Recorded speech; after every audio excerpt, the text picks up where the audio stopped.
Welcome back to our YouTube channel. I think most of y'all know my name by now. If you don't, look down here in the bottom ledger and you can read all about it.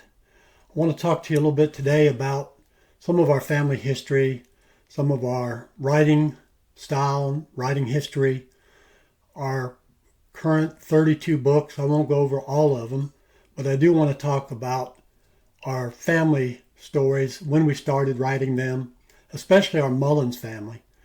There's so much going on the internet right now, and a lot of it is just foolishness.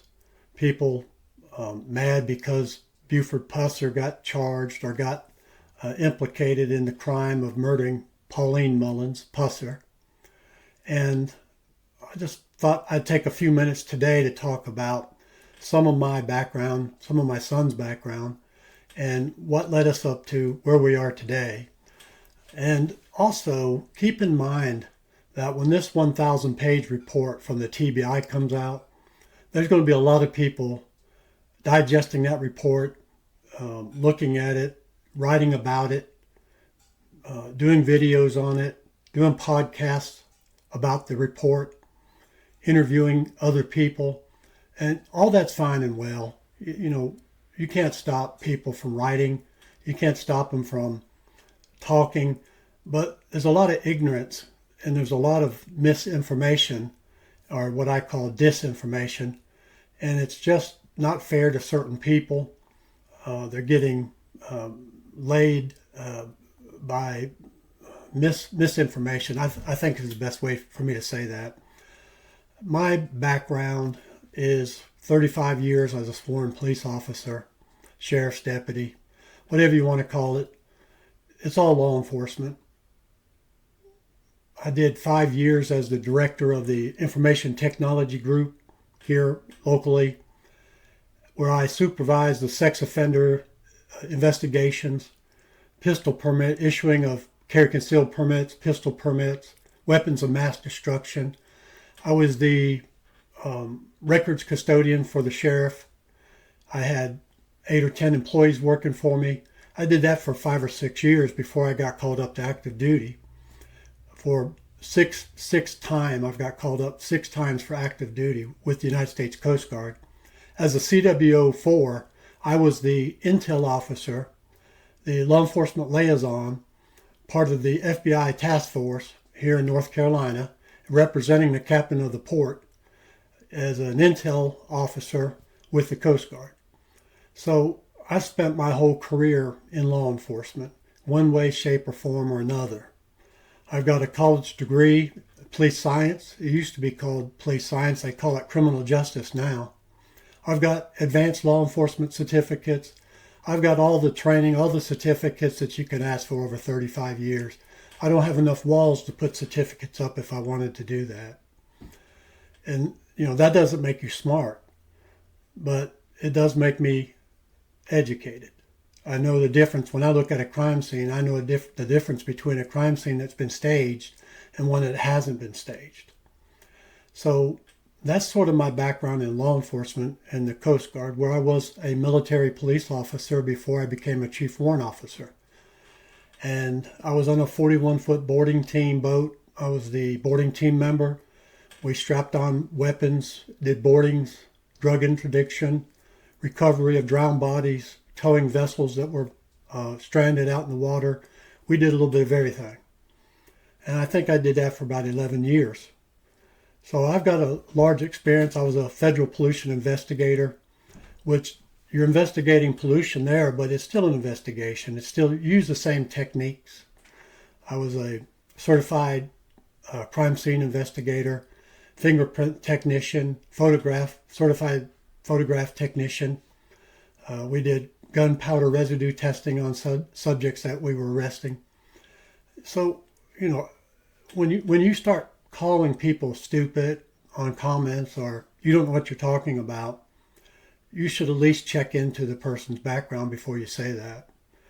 And it's just kind of funny. It's straight across the board. Everyone who's posting about Buford Pusser being a suspect in this case, they're pretty much getting, or holding it, is a good way to put it.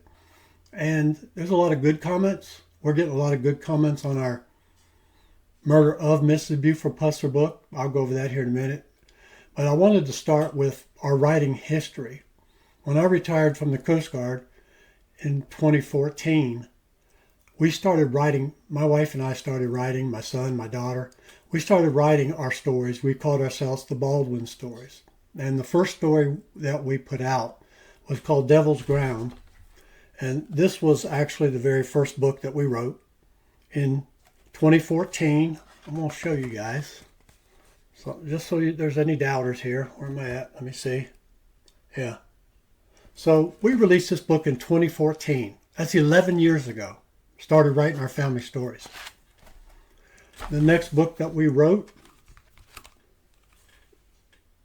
Killing Moonshine Mullins. How about that?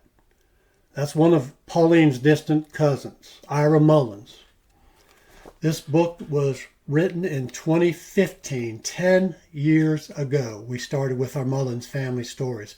While we were searching probably a dozen other Mullins family members at the same time. We released these books in order as they got finished up. So we would keep 3 or 4 of them going all the time. And we still do. I've got 3 books going today.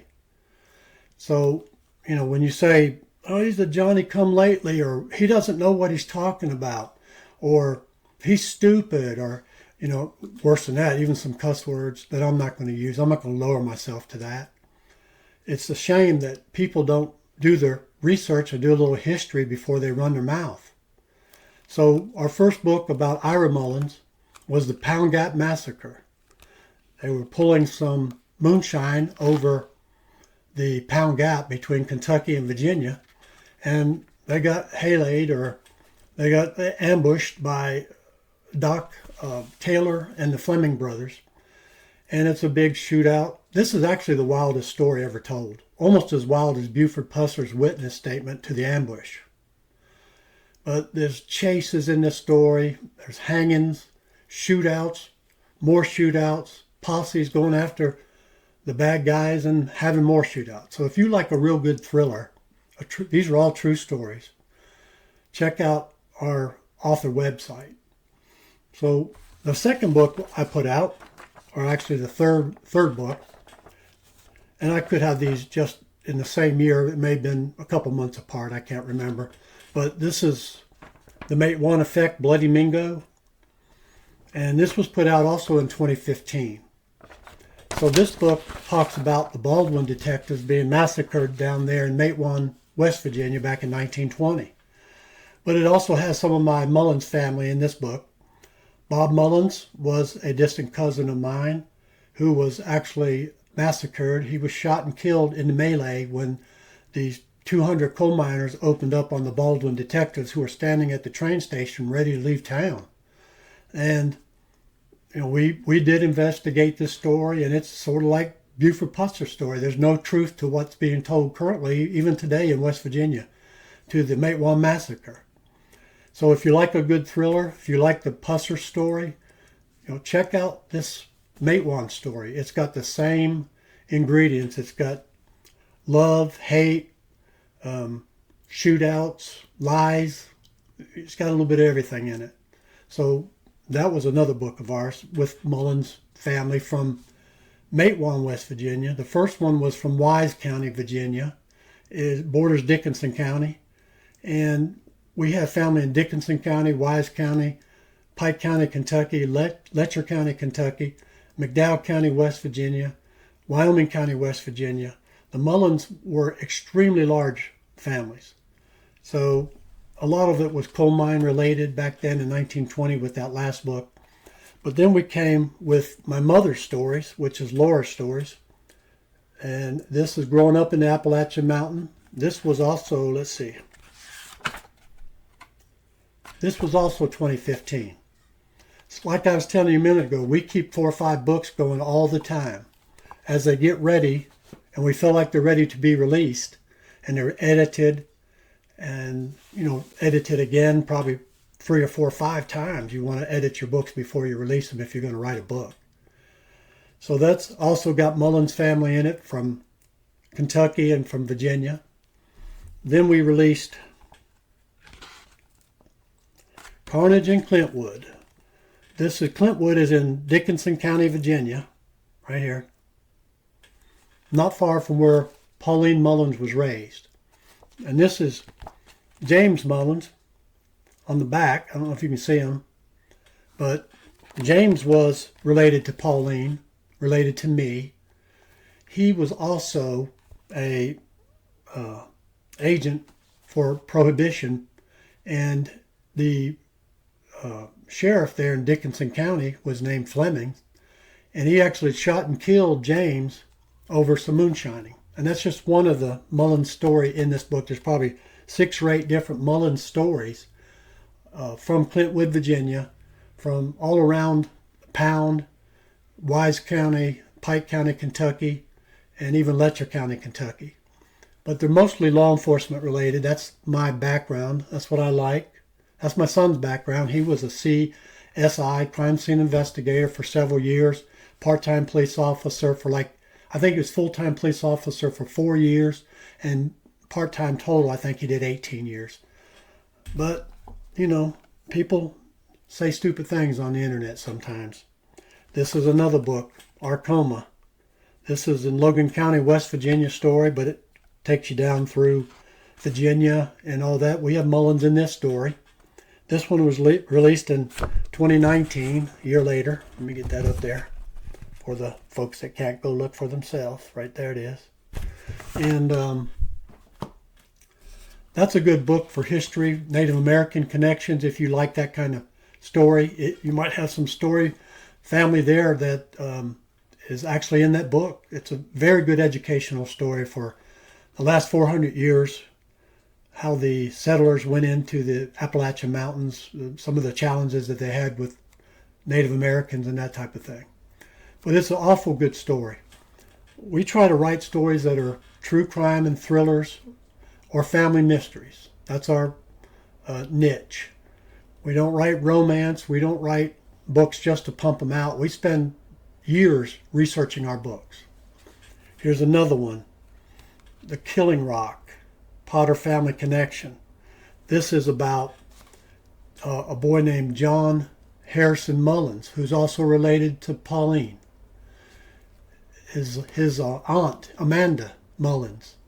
They were the 2 survivors from the Pound Gap Massacre at the Killing Rock. This is what happened to them and the tragedies that fell upon both of them as survivors of the Killing Rock. And they're all Mullins stories. And this one was put out also in 2019. Look it up yourself if you don't believe me. Just go to Amazon and type in my full name. All of these books will pop up. You can check the dates on them yourself. Then here's Brandy Jack Mullins, Andrew Jackson Mullins. He's my 3rd great-grandfather. Pauline's father was named Andrew Jackson Mullins. I have several uncles named Andrew Jackson Mullins and some cousins named Andrew Jackson Mullins. That's a family name from Clintwood, from Wise County, Virginia. This is a wild story about my 3rd great-grandfather, his moonshining and counterfeiting operations up in Dickinson County, up in Wise County, Virginia. If you have any family up there, there's a lot of other family names in this book, but this is to me, this is a very exciting story. It took 2 or 3 years to research this story. Then you have our first murder of Mrs. Buford Pusser, Pauline. We started 10 years ago looking at this story. The internet back then was like a drip of a faucet. It was just dripping little pieces of information.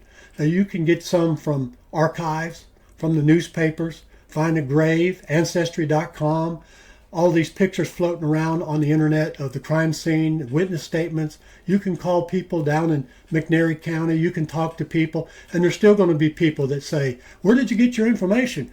I don't believe what you're saying." Well, you know what? Go get your own. Go call these people. Go check yourself. That's what I tell people. Go to the ambush site. Go to the internet and search the ambush site where Pusser says that they were ambushed. None of the ambush site makes any sense. The evidence doesn't stack up to his statements. So, This book is very good. There's another person, I'm not going to say his name, he's got a book out on this. There's only two of us that have books out that talk about Buford Pusser being a suspect in this crime. All the other books that I know of before this time were pro Buford Pusser fan books. Now, if there's any more, I don't know about it. I have not read this other person's book. I'll give you his website.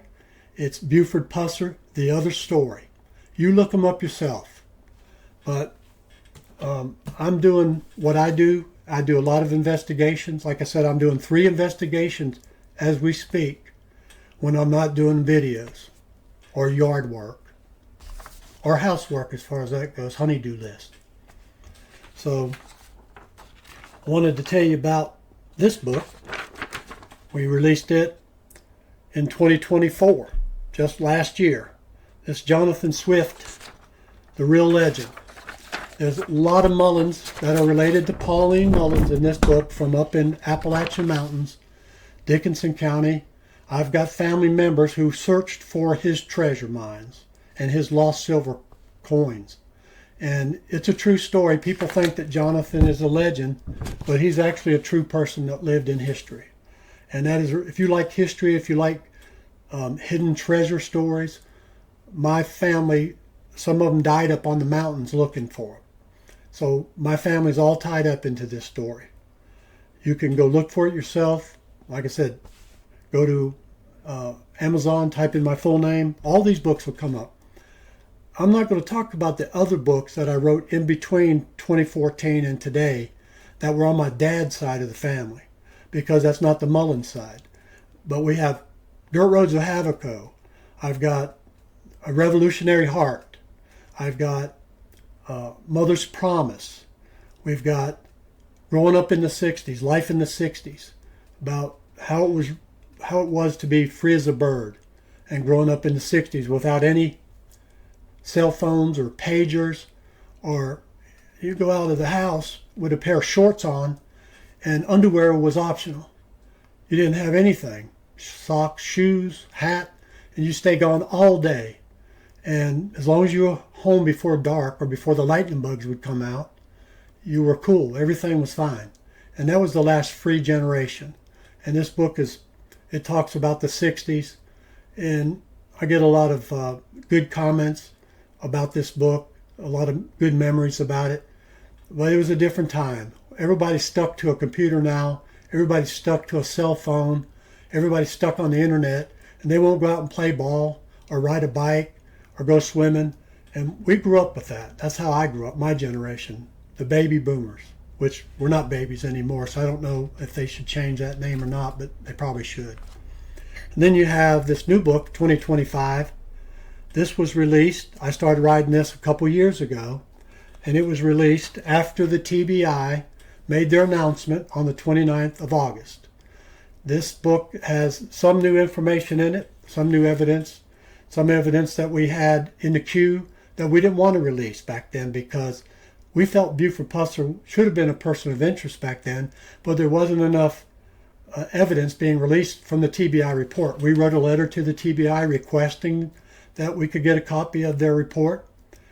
They did release a letter to Baltimore police and release some photographs, and I'm sure those are the ones that are floating around on the internet today. So we got the canned letter of, we can't give you any information right now because this is still under investigation. All right? So, you talk about how long somebody's been writing Mullins stories. And I've been writing Mullins stories longer than anybody I know.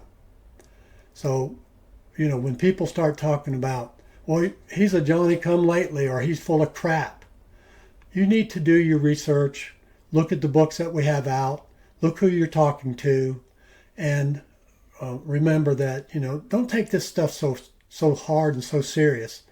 It was Pauline that we were trying to get justice for. We didn't start out knowing anything about Buford Pusser. We didn't start out trying to bust his legend. Matter of fact, when we started seeing some of the crime scene photographs floating around about 5 years ago, or whenever it was, we really were taken back. We didn't have a clue. Early as back in 1969, that Pauline, a distant cousin, was murdered while riding with Buford Pusser, and he was ambushed. I didn't have a clue that he murdered her. So, it's a growing thing. It's time for the story to be told. I can't wait for the 1,000-page report to come out. And I expect a lot of people to pick that up and run with it. It's not my report. It's not other people's report. This is open source. It's going to be open source to everybody. And everything on the internet, everything in archives, everything in the newspaper, everything on witness statements that you call people, that's open source. That's up to you. But you should, if you're interested in this case, write a book about it if you'd like to. I suggest everybody should write a book about their life story anyway. So, my wife always says it's plain as mud. Well, it is unless you don't tell people about it. So now you know the truth. I'm not a Johnny-come-lately or a fly-by-night. Somebody's just popped in here. I don't know anybody who's been writing Mullins stories longer than I have. If you have, you come and tell me. You got my email address. You're on Facebook with me. You're here. You can write it in these comments on this YouTube video. I'd like to hear it. And if so, you show me and I'll tell you that, you're right and I was not right. So there we have it. Until another day, I look to do another video in a couple of weeks. Hopefully the new 1,000, I'm here now, up to 2,000 page report is going to be out. So good luck to everyone else. I really wish you some good luck with that. That's going to be a lot of reading, a lot of studying, but I can't wait for it to come out. I know many of you are biting at the bit. You've been following the story a long time. So until then, take care and be safe.